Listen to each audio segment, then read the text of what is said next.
Mirëmbrëma të gjithëve, mirë se erdhët. Në edicionin qendror të lajmeve këtu në ABC News, unë jam Juli Krisafi. Biseda e parë direkte Trump-Putin për dhënien fund të luftës dhe një armë pushim një mujor duket se ka shkuar mirë, megjithse nuk ka asnjë detaj. Një këshilltar i presidentit Putin e quajti momentin historik, duke shtuar se bota tani është më e sigurt. Shtëpia e Bardhë tha se Donald Trump dhe Vladimir Putin kanë rënë dakord që lëvizja drejt një paqeje në Ukrainë të fillojë me një armë pushim ndaj sulmeve energjetike dhe infrastrukturës. Kjo do të pasohet me negociatat teknike për zbatimin e një armë pushimi në detin e Zi, deri në një armë pushim të plot dhe paqe të përhershme.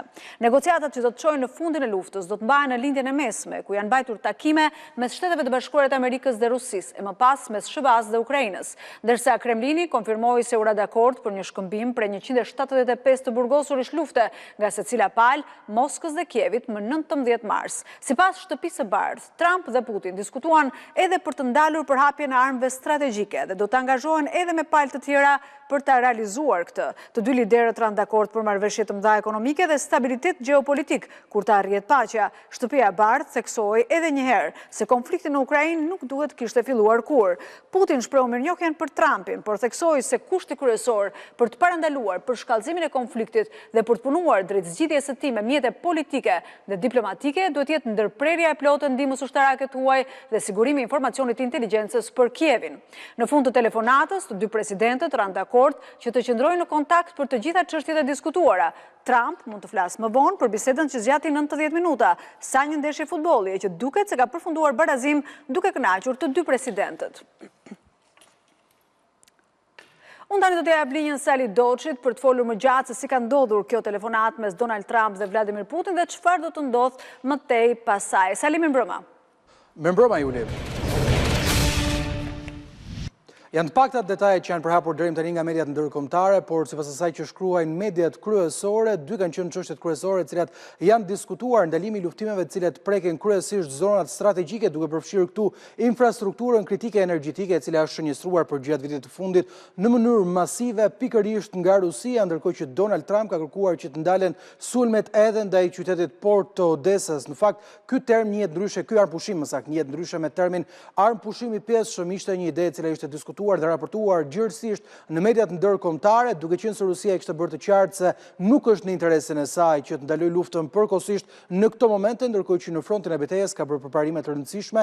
Rikujtojmë këtu marrjen e Kurskut pothuajse plotësisht, ndërkohë që ka pasur avancim në rajonin e Donetskut dhe gjithashtu edhe në rajonin e Zaporizhës. Ajo çfarë kemi në ekran është deklarata e lëshuar nga Shtëpia e Bardhë, ku përveç faktit se citohet dhe thuhet se do të ketë një armë pushim 30 ditor sa i përket infrastrukturës kritike energjetike, duke përfshirë këtu edhe detin e Zi, theksohet se do të ketë një shkëmbim të burgosurve të luftës, që ka qenë një ndër prioritetet e presidentit Ukrainës Volodymyr Zelensky, cilin ai e ka thënë vazhdimisht se do të duhej të ishte pjesë e negociatave të armë pushimit 30 ditor, por gjithashtu edhe të një fundi të kësaj lufte për arritjen e paqes afatgjatë. Në fakt, sipas asaj që shkruajnë mediat ndërkombëtare, janë 175 burgosur lufte nga secila palë, të cilët do të nisin shkëmbimin që prej ditës së nesërme. Të paktën kështu shkruan Sky News në raportimet më të fundit që ka bërë sa i përket kësaj çështje, ndërkohë që një pikë tjetër e rëndësishme, siç edhe ti e the, ka qenë kërkesa e bërë nga Vladimir Putin, i cili nuk ka nguruar të thotë Donald Trump se për të pasur një paqe afatgjatë, në fakt duhet kemi një ndalim të ndihmës ushtarake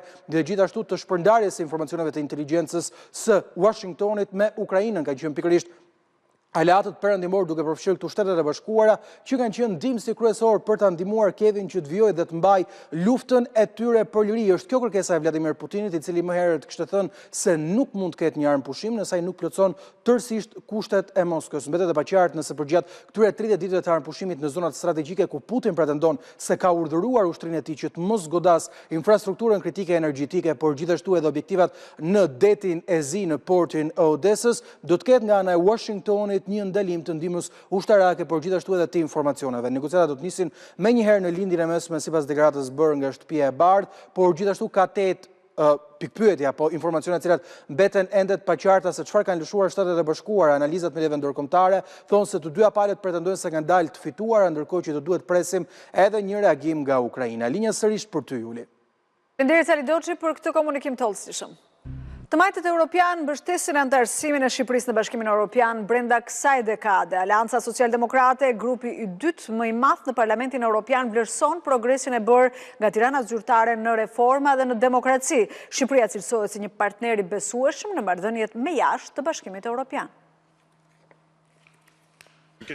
Grupi i dytë më i madh parlamentar europian, Aleanca Social-Demokrate, ka dhënë dritën jeshile për objektivin e kryeministrit Rama për antarësimin e Shqipërisë deri në vitin 2030. Në deklaratën zyrtare, Social-Demokratët europian i referohen raportit për Shqipërinë në vitin 2024, prezantuar në Komitetin e Jashtëm të Bashkimit Europian nga raporteri Andreas Schieder, i cili 2 muaj më parë vizitoi Tiranën. Vlerësohet se Shqipëria ka një progres të qartë në fushën e sundimit të ligjit dhe demokracisë, si dhe është një partner i besueshëm në marrëdhëniet me jashtë të Bashkimit Evropian. Si provë për këtë, theksohen sanksionet që ndërmori Tirana ndaj Moskës pas konfliktit në Ukrainë. Por grupi social-demokrat thekson se janë edhe 5 sfida kyçe për Shqipërinë: polarizimi politik, reformat antikorrupsion, reforma zgjedhore, pavarësia e medias dhe mbrojtja e mjedisit. Por sipas të majtëve të moderuar europian, këta janë objektiva realist për të antarësuar Tiranën brenda vitit 2030 në Bashkimin Evropian. Qeveria shqiptare ka vendosur objektivat qartë për të mbyllur procesin e negociatave deri në vitin 2027 dhe antarësuar zyrtarisht Shqipërinë në Bashkimin Evropian në fund të kësaj dekade, viti 2030. KQZ miratoi modelet e fletëve të votimit të zgjedhjeve të 11 majit. Sipas qarqeve, fleta e votimit e Tiranës do të ketë për masat më të mëdha ndonjëherë. Ajo do të përmbajë 11 subjekte zgjedhore që janë në garë dhe emrat e 539 kandidatëve për deputet. Kjo është pamja që do të ketë fleta e votimit në Tiranë, qarku që mbart edhe numrin më të lartë të mandateve në zgjedhjet e 11 majit. Në flet janë të renditura 11 subjekte zgjedhore dhe secili prej tyre do të ketë të shkruar 186 emrat e kandidatëve, përfshirë ato në listë të mbyllur, ashtu edhe në të hapur. Vetëm në qarkun e Tiranës, fleta e votimit pritet të ketë të renditur 539 emra, sipas listës së dorëzuar në KQZ nga partitë politike. Në të njëjtin format do të jenë dhe fletët e votimit për qarqet e tjera, referuar dhe numrit të mandateve që prodhojnë. Pas Tiranës, renditet Fieri, Durrësi dhe Elbasani, ndërsa qarku i Kukësit dhe Gjirokastrës ka edhe numrin më të vogël të mandateve. Të hënën pas dreke, KQZ hodhi shortin dhe për renditjen e partive politike në fletën e votimit, ku goglat i rezervuan Partisë Demokratike, Aleanca për Shqipërinë Madhështore numrin e pamundur 1, ndërsa socialistëve që kërkojnë të qeverisin deri në 2030, shorti u dha numrin 5. Nga Berati, ku takoi kandidatët për deputet, kryeministri Rama i dha numrit 5 që ka Partia Socialiste në fletën e votimit, simbolikën e fitores së thellë në këtë qark. Rama kërkoi kryebashkiakëve të mos ndërhyjnë në garën zgjedhore, por si dhe në takimet të tjera, Rama tha se vota e shqiptarëve në 11 maj duhet jetë për uljen e Shqipërisë si e barabartë në tryezën e vendeve të Bashkimit Evropian. Pesa më pëlqeu shumë, se është tamam 5-1. Ky ishte komenti i kryeministrit Edi Rama për numrin që Partia Socialiste do të mbajë në fletën e votimit, duke parashikuar kështu edhe 5 mandate në qarkun e Beratit. Në takimin që zhvilloi me kandidatët për deputet, Rama i bëri thirrje kryetarëve të bashkive që të mos ndërhyjnë në zgjedhje e të mos shprehin preferencë për kandidatët. Duhet të them që detyra juaj është bëni këtë, po juve nuk duhet të ndërhyjni në garë. Duhet të jepni mundësi të gjithë kandidatëve që janë në listë të kenë një garë pa interferenca nga kryetarët e bashkive. Kiheni mirë parasysh këtë gjë. Këtu nuk bëhet fjalë për deputet të një zone apo deputet një zone tjetër. Patjetër që janë zgjedhur sipas zonave për të pasur një përfaqësim më të gjerë.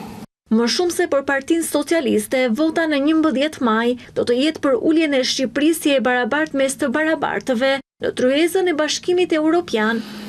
S'kemi pas asnjëherë një palëzgjedhje që të kenë pasur një peshë jo politike thjesht, po gjeopolitike, që të kenë pasur një rëndësi jo thjesht se kush do fitoj brenda për brenda vendit, por a do fitoj vendi apo s'do fitoj vendi në raport me pozicionin e vetë në hartën e Europës. Ky është 11 maj. Rama nuk i kurseu ironit as me opozitën, për të cilën thotë se nuk do të humbas vetëm në Berat, por në të gjithë Shqipërinë.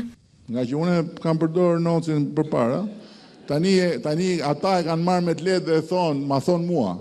Një herë, 2 herë, 3 herë dhe thash, shiko, unë të gjithë socialistët do t'i them, ne duhet i prezantojmë nos rrokun atyre 11 majit, kur ta shohin nocin thonë, çfarë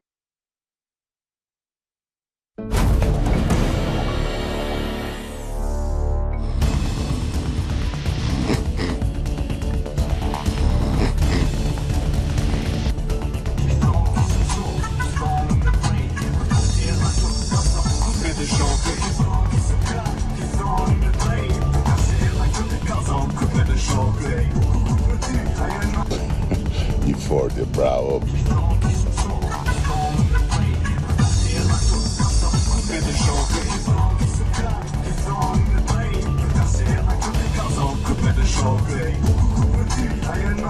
Kur pa shqiptore ti në fush, tash ik me vrap, shko futu, myllu aty në list, se erdi Lult Suferina, ke drama, se po merë para, si s'ka marë, sa i ke dalë.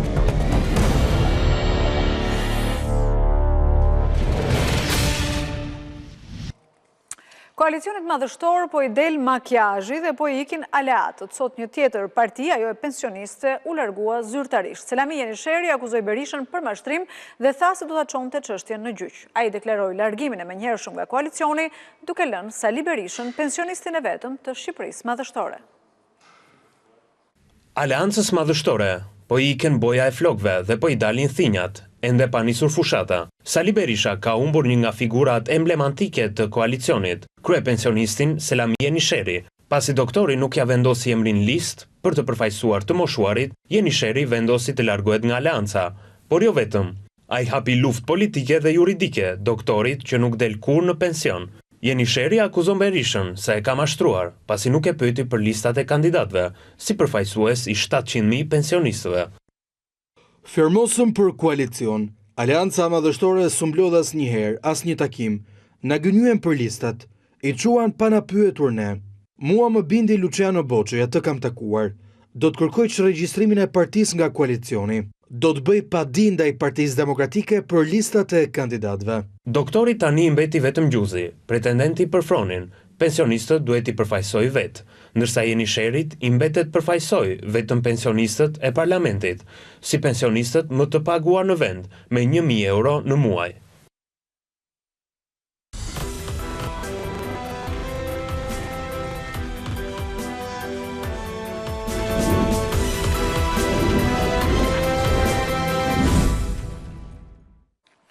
Nureddin Tumani, i penduari i madh i drejtësisë, thotë se është bërë bashkëpunëtor pa qenë në presion nga askush. Tumani tha se SPAK nuk i ka premtuar asgjë, pasi ai ka rrëfyer krimet e tij dhe shumë emra të tjerë të krimit. Tumani paralajmëroi se komunikimet të reja mes personazheve të botës së errët në vitet 2021-2023 do të dalin kur të zbërthehet aplikacioni Matrix. Në procesin që po zhvillohet në gjykatën e posaçme për dosjen Plumbi Art vijon dëshminë e tij bashkëpunëtori i drejtësisë Nureddin Tumani. Në seancën e së martës për herë të parë Tumani ka treguar për lidhjen e marrëveshjes së bashkëpunimit me prokurorët e posaçëm, duke zbardhur disa ngjarje kriminale dhe porositë që ai merrte për vrasjet në këmbim të shumave monetare. Tumani teksa u përgjigj pyetjeve të avokatit të Fatos Gosës për faktin sepse pranoi të bashkëpunojë me SPAK, tregoi se nuk pati asnjë presion dhe ishte momenti të tregonte gjithçka. Nuk më ka bërë njëri presion për të bërë marrëveshje me prokurorin. Unë kam treguar, prokuroria nuk më ka premtuar gjë. Nuk kam çfarë marr në këmbim. Gjithashtu ai u pyet edhe për porosinë që mori nga Suel Çela për vrasjen e Elton Kilës në Elbasan, por atentati dështoi, pasi ai mbeti vetë prej një sulmi me armë, që sipas tij u organizua nga Suel Çela. Për herë të parë, Tumani deklaroi në sallën e gjyqit se përveç aplikacionit Sky, është përdorur për komunikim mes grupeve kriminale dhe aplikacioni tjetër Matrix. Më kanë nxjerrë në prit Sueli. Olti nuk ishte as në Elbasan as në Shqipëri. Henrik Hoxha ishte me një eklas të marrë me qira në Fier. Henrik Hoxha komunikonte shpesh me Suel Çelën me Matrix dhe me një program tjetër. Unë me Suel Çelën kam folur vetëm në momentin e atentatit, do të dalin të gjitha në Matrix. Dumani dëshmoi edhe për prishjen e marrëdhënieve me Taloçelën. Ky i fundi, sipas Dumanit, tentoi të ekzekutonte Dashamir Dumanin, vllain e bashkëpunëtorit të drejtësisë, ndërsa seanca e radhës do të mbahet më 20 mars në orën 10, ku pritet të dëshmojë bashkëpunëtori tjetër i drejtësisë, Erion Alibej. Sonte pritet ekstradohet nga Spanja. Lulzim Berisha, i shumë kërkuar, ishte arrestuar në Madrid në vitin 2023 dhe prej atëherë tentoi disa herë të shpëtonte ekstradimit në Shqipëri. Ish kreu i bandës së Durrësit akuzohet për vrasjen e rivalit Klodian Saliu në vitin 2005. I cilësuar si person me rrezikshmëri të lartë shoqërore nga drejtësia shqiptare, Lulzim Berisha aktualisht është në proces gjykimi për vrasjen e ndodhur në 2005 të Klodian Saliajt, të rivalit të tij. Ish kreu i bandës së Durrësit Lulzim Berisha pritet të ekstradohet sonte në masa të rrepta sigurie nga Interpol Madridi në Rinas.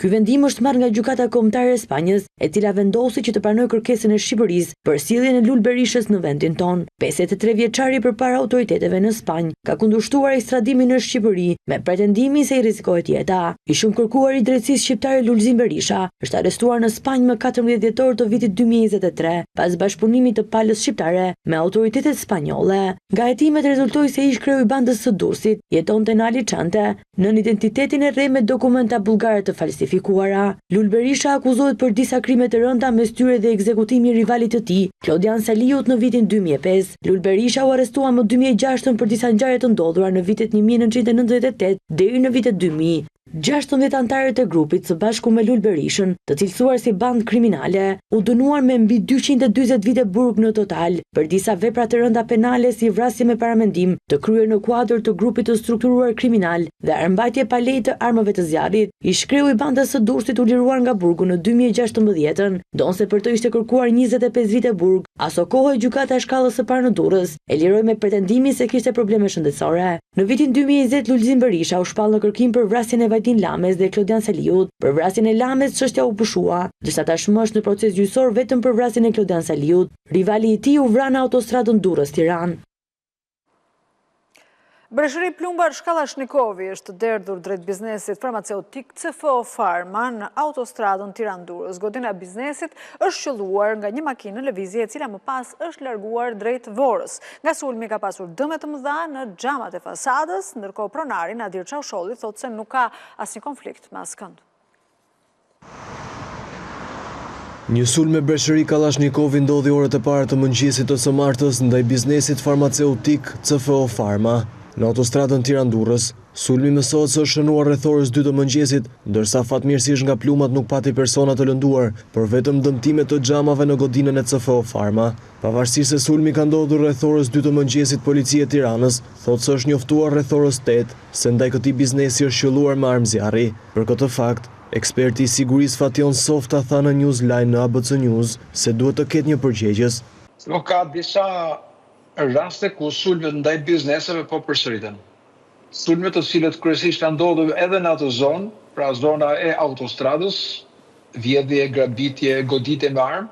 Grupe caktuar kriminale me pagesë apo të drejtë për drejtë vazhdojnë të godasin po me të njëjtat skema, pra goditja me Kalashnikov, largimi nga vendi i ngjarjes me radhë. Fakti që ka pasur një vonesë në njoftim është shqetësues, sepse ajo objekt ka qenë i ruajtur me polici private apo me roje, të cilët e kanë detyrim ligjor që në momentin që kanë një ngjarje të njoftojnë strukturën policore të ruajnë vendin e ngjarjes me mjete rrethanore deri në arritjen e grupit hetimor. Nga dëshmia dhënë tek oficerët e policisë, roja i sigurisë i këtij biznesi ka dëgjuar të shtënat, por nuk ka menduar se janë sulmuar me armë zjarri, pasi nuk ka konstatuar dëmtimet dhe fillimisht ka njoftuar arpërorët e tij. Pasi disa punonjës të CFO Pharma kanë bërritur në mëngjes në godinë, kanë konstatuar dëmtimet dhe kanë lajmëruar policinë. Edhe vetë pronari CFO Pharma nuk ka dhënë detaje që mund të zbulojnë motivin e kësaj ngjarje, pasi ai ka deklaruar se nuk ka konflikte të hapura dhe se nuk e di se kush mund ta ketë sulmuar. Megjithatë, policia si pistë ku ka fokusuar hetimet është ajo një sulmi për shkak të konkurrencës, por nuk përjashtohen konfliktet e fundit të pronarit të CFO Pharma. Ndërkohë, nga hapja kamrave të sigurisë, rezulton se ndaj godinës së këtij biznesi është qelluar nga një vetur ngjyre errët, që pasi kanë lëshuar mbi 30 plumba me breshëri Kallashnikovi, është larguar në drejtim të Qafkasharit, ku edhe kanë humbur gjurmët. Përmbrëma dhe mirë se vini në ora e fundit. A mund të mbrohet sot Berisha nga drejtësia shqiptare duke krijuar kaos folklorja në kuvend? Do t'i këshilloja që të merren që tani me zgjedhjet e ardhshme. Të përgatiten për zgjedhje se këtë qeveri nuk e rrezojnë dot. As Kosta Trebicka nuk është vrarë në aksident dhe as Okolov Dashi nuk është vrarë në aksident. Shteti me krye Sali Berishën kryen një akt të pasur terrorist shtetëror. Është eliminuar nga kjo band kriminale që bëri aferën e Çes Dias, edhe Ilir Meta ka dorë në këtë punë.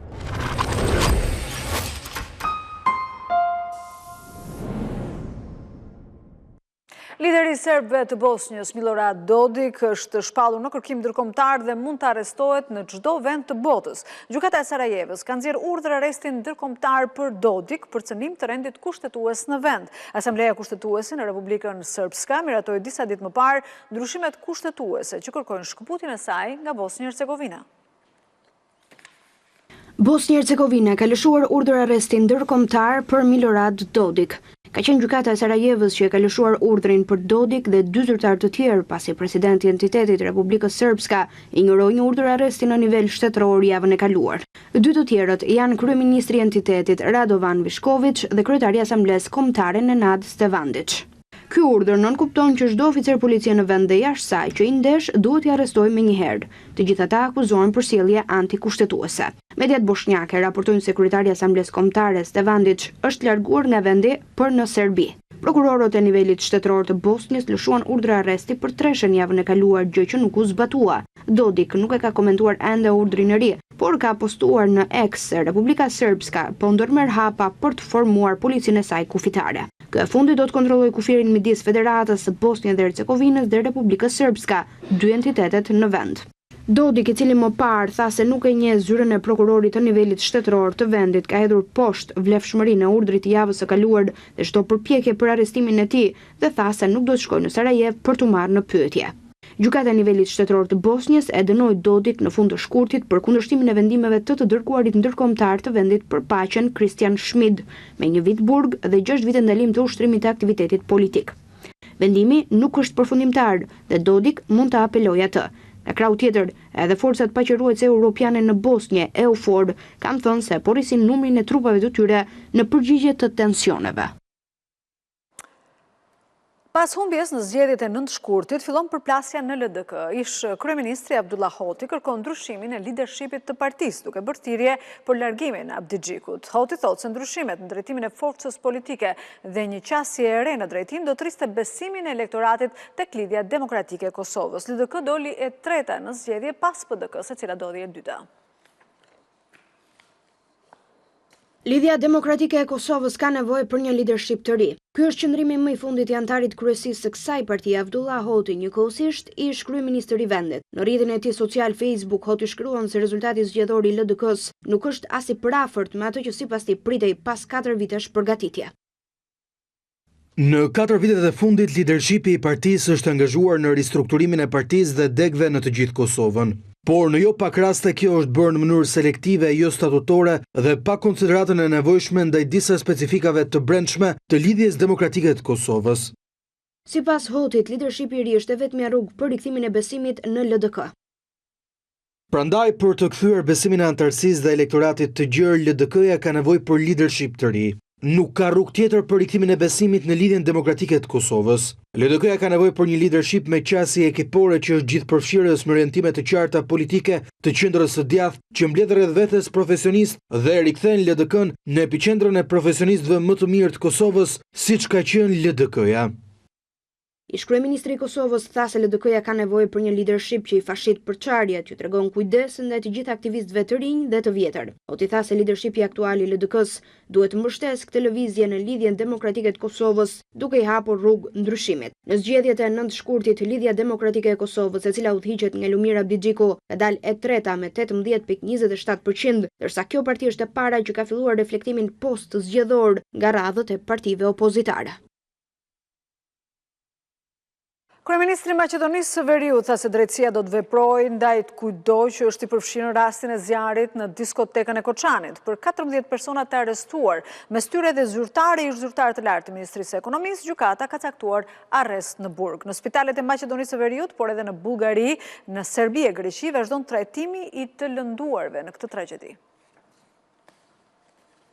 Kryeministri i Maqedonisë së Veriut, Hristijan Mickoski, 2 ditë nga tragjedia e Koçanit, kur dalja e përgjegjësve përpara drejtësisë është kërkesa më urgjente nga shoqëria, u shpreh i prerë se të gjithë do të marrin dënimin e merituar. Ai shtoi se organet hetuese kanë marrë tashmë urdhër për të ushtruar kontrolle në brendësi të ambienteve të komunës së Koçanit. Se sa është përgjegjësia e kryetarit të komunës së Koçanit, do të vendosë prokuroria. Kryetari ndorëheqjen e tij ka shkruar se është në dispozicion të drejtësisë. Sot organet hetuese do të hyjnë edhe në komunë dhe do t'i kontrollojnë të gjitha dokumentet. Në rast se ju pretendoni se ai është nga radhët e VMRO-s dhe se ne po e mbrojmë, jeni gabim. Ne nuk duhet të mbrojmë askënd dhe sikur të jetë shenjtori i partisë. Një koment e pati edhe për vizitën e presidentit Vučić në spitalet e vendit ku janë të shtruar pacient nga Maqedonia e Veriut për trajtim të specializuar mjekësor. Vučić u kritikua nga mediat sepse i vizitoi ata në praninë e kamerave.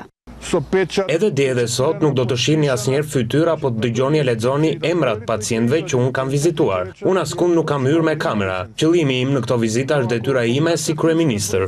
Për sa i përket hetimeve, gjykata themelore e Koçanit i ka caktuar masën e paraburgimit ish ministrit të ekonomisë Kreshnik Bekteshi, ish drejtorit i inspektoriatit të tregut Goran Trajkovski dhe 12 arrestuarve të tjerë mbi dyshimet se mund të kenë dorë përkatësisht në dhënien e licencës për klubin e natës Puls. Bekteshi dhe Trajkovski përfshi edhe ish sekretaren shtetërore në Ministrinë e Ekonomisë Razmena Çekić Duranović, janë të dyshuar për licencën që ka marrë subjekti MM Kafe në Koçan, emri komercial i të cilit ishte klubi Puls. Dokumenti rezultoni datës 13 mars 2024, rreth një vit përpara regjistrimit të tragjedisë. Ndërkohë, gjendja e disa të lënduarve nga tragjedia e Koçanit përëndohet edhe nga fakti se ata mund të kenë thithur azbest. Ka qenë ministri i shëndetësisë që ka bërë thirrje që të gjithë ata që kanë qenë pjesë e festës dhe nuk kanë dëmtime të dukshme të kryejnë gjithsesi një kontroll tek mjeku, pasi duket se nuk përjashtohet mundësia e ekspozimit ndaj këtij elementi kancerogjen. Ky i fundit është një mineral që është përdorur që prej shekullit të 19 në ndërtimin e ndërtesave të ndryshme, kryesisht në çatit e tyre për shkak të vetive izoluese të zhurmave.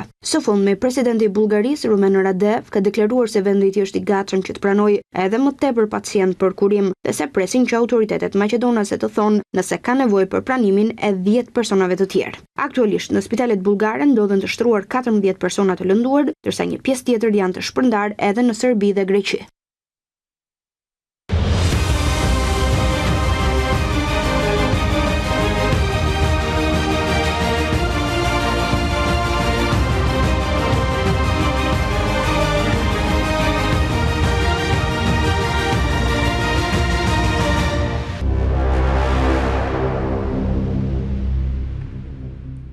Nuk zgjat më shumë se 2 muaj armëpushimi në Gaza, Izraeli ka dhënë fund paqes së brisht duke rinisur bombardimet më agresive që nga 19 janari. Mbi 400 persona u vranë nga sulmet ajrore gjatë natës. Tel Avivi tha se nisi sulmet pasi bisedimet për zgjatjen e armëpushimit nuk arritën një marrëveshje me Hamasin që mban ende 59 pengje izraelit. Operacioni mori mbështetjen e Shteteve të Bashkuara të Amerikës. Merë fund paqe e përkohshme në rripin e Gazës. Izraeli sulmoi mëngjesin e kësaj të martë enklavën palestineze duke lënë vrarë të paktën 400 persona, sipas asaj që ka deklaruar Ministria e Shëndetësisë e kontrolluar nga Hamas. Tel Avivi deklaroi se kishin nisur sulme të mëdha ajrore në rripin e Gazës duke shënjestruar ekstremistët që po planifikonin të kryenin sulme terroriste. Sulmet e kësaj të martë ishin më të rënda që përnisjes së fazës së parë të një marrëveshje armëpushimi në 19 janar të këtij viti.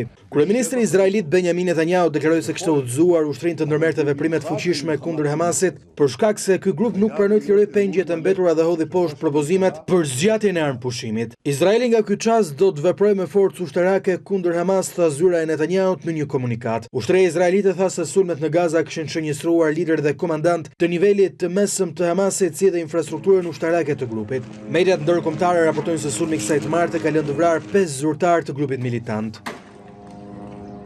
Pamjet nga Gaza tregojnë shkatërimin masiv dhe spitalet të mbushura me të plagosur. Autoritetet shëndetësore palestineze konfirmuan se mes viktimave ka shumë gra dhe fëmijë. Ndërkohë Izraeli ka urdhëruar evakuimin e zonave lindore duke sinjalizuar mundësinë e një operacioni ushtarak toksor në ditët në vijim. Edhe Shtëpia e Bardhë ka dhënë mbështetje Izraelit për sulmet ndaj Hamasit. Ashtu siç e ka bërë të qartë presidenti Trump, Hamasi, rebelët Houthi, Irani, të gjithë ata që synojnë të na terrorizojnë, jo vetëm Izraelin, por edhe Shtetet e Bashkuara të Amerikës, do të përballen me pasoja, tha zëdhënësia e Shtëpisë së Bardhë Caroline Levitt. Në 5 mars, Trump paralajmëroi Hamasin se do të përballej me ferrin në tokë nëse nuk i lironte menjëherë të gjitha pengjet, pas konfirmimit nga Shtëpia e Bardhë se kishte zhvilluar bisedime të fshehta me grupin ekstremist. Por ndërkohë në Izrael presioni brendshëm ndaj qeverisë po vjon të rritet. Familjarët e pengjeve izraelite po zhvillojnë protesta masive duke kërkuar zgjidhje diplomatike dhe rikthim të dashurve të tyre. Hamas mban ende 59 pengj që i ka rrëmbyer nga sulmi terrorist i 7 tetorit vitit 2023.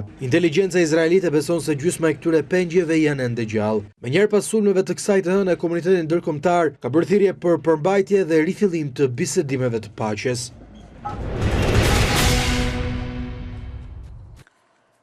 Me skuadrën e plot për herë të parë në këtë grumbullim, Silvinho ka shtuar ritmin në seancën stërvitore të së martës. Seancë të veçuar në palestër ka zhvilluar vetëm Marash Kumbulla, por mbrojtësi nuk ka asgjë shqetësuese. Kombëtarja e Shqipërisë ka vijuar përgatitjet për ndeshjet e para në kualifikueset e botrorit 2026 kundër Anglisë më 21 mars në Wembley dhe Andorrës 3 ditë më pas në arenën kombëtare. Në ditën e dytë të grumbullimit, Silvinho kishte në dispozicion të gjithë lojtarët e ftuar për këto sfida, duke rritur edhe ritmin në seancën stërvitore. I vetmi që nuk mori pjesë në programin në fush ishte Marash Kumbulla. Mbrojtësi u stërvit në palestër për shkak të një lodhje muskulare që nuk shqetëson stafin teknik dhe mjekësor të kombëtares Kuqezi. Pjesa tjetër e lojtarëve ju nështrua seancës ku përveç anës taktike, vëmendjet veçantë ju kushtua dhe lojës me top, si dhe situatave të ndryshme të lojës në sulm dhe në mbrojtje. Kombëtarja do të vijojë përgatitjet në Tiranë, ndërsa të njëjtën është parashikuar udhëtimi drejt Londrës për debutimin kundër Anglisë në Wembley, ku dhe do të zhvillohet seanca e fundit stërvitore. Deri atëherë, Silvinho dhe stafi teknik do të kuptojnë formën e gjithë futbollistëve, po ashtu trajneri Kuqezi do të ketë dhe ide më të qarta për formacionin që do të zbres në fush nga minuta e parë kundër favoritëve të grupit. Përveç forcës së një rivali si Anglia, kombëtarja e Shqipërisë ka kundër të gjitha parashikimet për debutimin në kualifikueset e botrorit 2026 në Wembley. Kristian Aslani dhe Nedim Bajrami e dinë, por kjo nuk i pengon të shpresojnë për një rezultat pozitiv në sfidën e 21 marsit. Janë titular të padiskutueshëm dhe tashmë dy prej lojtarëve më me eksperiencë në kombëtaren e Shqipërisë. Kristian Aslani dhe Nedim Bajrami ishin lojtarët e radhës që dolën përpara mediave nga grumbullimi i skuadrës Kuqezi, që përgatitet për sfidat me Anglinë dhe Andorrën, të parat në kualifikueset e botrorit 2026. Por e gjithë vëmendja është e premiera e 21 marsit në Wembley, ku gjitha parashikimet janë kundër Shqipërisë. Ata janë një skuadër shumë e fortë, një skuadër fizike, shumë teknike, se lojtarët atyre i njohim shumë mirë. Besoj se du të shkojmë ati dhe nuk mendojmë shumë, trymë me shpirt me zemër edhe mos vëjmë ati si turist, se gjithmonë ku hymë fush, hymë përfitore. E dim kjo është e vështirë, po si që tash, do punojmë këto 2-3 ditë dhe do shkojmë ati me shumë shpirt. Kohën e fundit s'kam pas shumë minuta, por kjo është pjesë e futbollit, kështu që unë jam gati, kam qenë gjithmonë fit edhe kam ushtru edhe s'kam humb asnjë stërvitje. Si Aslani, ashtu dhe Bajrami u bashkuan me kombëtaren Kuqezi pas situatave të ndryshme që po kalojnë me skuadrat e tyre të klubeve. I pari kërkon më shumë minutat e Inter, ndërsa tjetri ka humbur rolin e titularit me Glasgow Rangers. Ndeshja fillon 0-0, nuk i dihet, gjithë thonë që Anglia do fitojnë, po Anglia niset sa herë favorite, besoj me gjitha ekipet.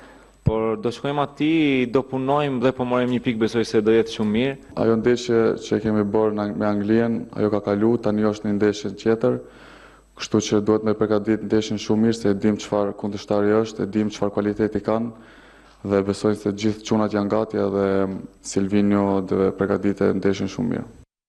Ashtu si që ka ndodhur gjithmonë edhe tani me Silvinho në pankinë, Aslani dhe Bajrami pritet kenë vendin e tyre në formacionin që do zbres në fush nga minuta e parë kundër Anglisë. Ju ftoj të ndihni radion ABC News në valët 105 FM. Do të përditësoheni me zhvillimet e fundit Në 105 FM. Pas 9 muaj qëndrimi në hapësirë, më në fund 2 astronautët e NASA-s nisën rrugtimin e kthimit në tokë. Kapsula Dragon e kompanisë Elon Musk u shkëput në stacionin ndërkombëtar hapësinor sot në mëngjes dhe pritet ulet në oqean pranë brigjeve të Floridas, mbrëmjen e sotme.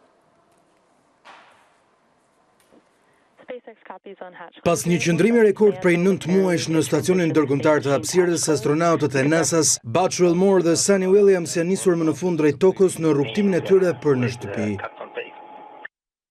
Fillimisht misioni i tyre ishte planifikuar të zgjaste vetëm 8 ditë, por probleme teknike me anijën kozmike Starliner të kompanisë Boeing bën që qëndrimi i tyre të zgjatej ndjeshëm. Për shkak të këtyre defekteve, kthimi i tyre me Starliner u konsideruar i rrezikshëm dhe NASA vendosi që ata të ktheheshin me një kapsul SpaceX Dragon, e cila mburiti në stacionin ndërkombëtar të hapësirës në shtator dhe ishte planifikuar për një mision 6 mujor. Së bashku me ta po kthehen edhe astronauti tjetër i NASA-s, Nick Hogue, dhe kozmonauti rus Alexander Gurbanov. Kapsula u shkëput nga stacioni ndërkombëtar i hapësirës në orën 5:05 të mëngjesit të së martës dhe pritet të ulet në oqean pranë brigjeve të Floridës mbrëmjen e kësaj të martë. Kthimi në atmosferën e tokës do të jetë një provë fort për astronautët, pasi kapsula Dragon do të përballet me temperatura deri në 1600 gradë Celsius dhe do të përjetojë forca gravitacionale 4 herë më të mëdha se pesha e tyre normale në tokë. Në fazën përfundimtare, 4 parashuta të mëdha do të hapen për të siguruar një ulje të butë në ujë. Helen Sherman, astronautja e parë britanike, tha se edhe pse kthimi është sfidues, astronautët do të ndihen në mënyrë të shkëlqyer kur të jenë përsëri në tokë. Buzz Wilmore dhe Sunny Williams fillimisht shkuan në stacionin ndërkombëtar të hapësirës në qershor të vitit 2024 si pjesë e testit të parë me ekuipazh të anijës Starliner të kompanisë Boeing, por problemet teknike të saj bën që ata të mbeteshin në hapësirë më gjatë se sa ishte parashikuar. Për këtë arsye, NASA vendosi të kthente ata në kapsulën e ardhshme të SpaceX. Pavarësisht se shpesh u përshkruan si të bllokuar në hapësirë, NASA siguroi se gjithmonë kishte një anije të lidhur me stacionin ndërkombëtar të hapësirës për raste emergjente. Duke folur para nisjes së tyre për në tokë, Buzz Wilmore u shpreh se ekipi ishte i përgatitur për çdo skenar. Ne erdhëm të përgatitur për një qëndrim të gjatë edhe pse planet fillestare ishin për një qëndrim të shkurtër. Nga ana tjetër, Sunny Williams e quajti këtë mision si misionin e saj të fundit në hapësirë. Nuk dua të humbas këtë ndjenjë frymëzimi kur të largohem, ndaj do të përpiqem ta ruaj atë, tha ajo. Misioni i tyre mori më shumë vëmendje muajin e kaluar kur kreu ekzekutiv i kompanisë SpaceX Elon Musk sugjeroi se astronautët u lanë në hapësirë për arsye politike dhe se kompania e tij mund t'i kthente ato më herët. NASA e mohoi diçka të tillë dhe argumentoi se veprimi për kthimin ishte bazuar në nevojat operacionale të stacionit ndërkombëtar të hapësirës dhe planifikimin e fluturimeve. Pasi të mbërrinë në tokë, astronautët do të dërgohen në qendrën hapësinore Johnson në Texas për kontrolle mjekësore. Qëndrimi i gjatë në hapësirë ndikon në trupin e njeriut duke shkaktuar humbje të masës kockore dhe muskulore, probleme me qarkullimin e gjakut dhe ndryshim në shikim. Për këtë arsye, ata do të nënshtrohen një programi intensiv stërvitor për t'u përshtatur me gravitetin në tokë. Jemi në fund të këtij edicioni informativ, ndërkohë pas 20 minutash në orën 20 vjen Real Story me Sokol Ballën, por për çdo informacion të fundit ju ftoj të klikoni në abcnews.al, si dhe të na ndiqni në Radio ABC 105 FM. Mirë takofshim nesër në orën 19. Mirupafshim.